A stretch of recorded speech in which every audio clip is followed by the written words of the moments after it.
Dans une grande ville européenne animée, un groupe d'influenceuses très suivies sur les réseaux sociaux règne en maître. Léna, Chloé et Jade sont les reines incontestées du lycée international. Leur style est impeccable, leur vie semble un rêve de luxe. Leur marque de fabrique?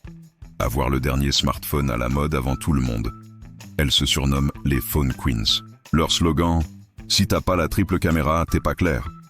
Leur notoriété repose sur cette image de filles riches et branchées.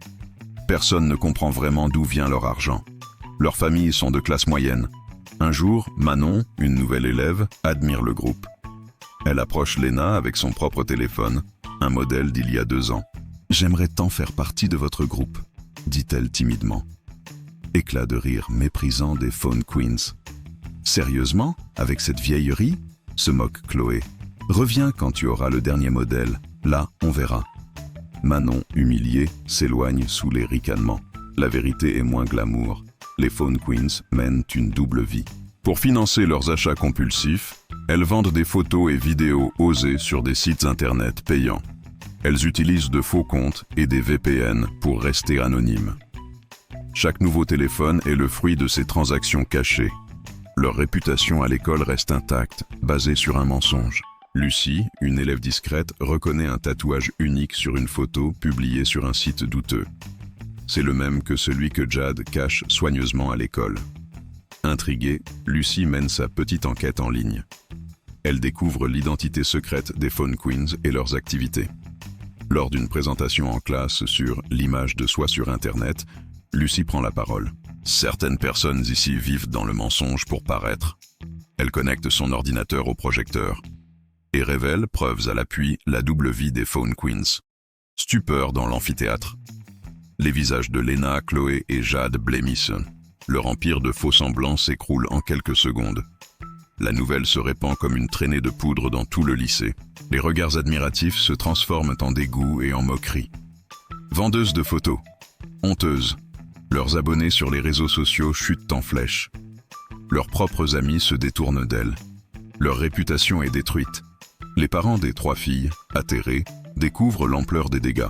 Confiscation des téléphones, ordinateurs, comptes en banque. Consultation de psychologues pour comprendre.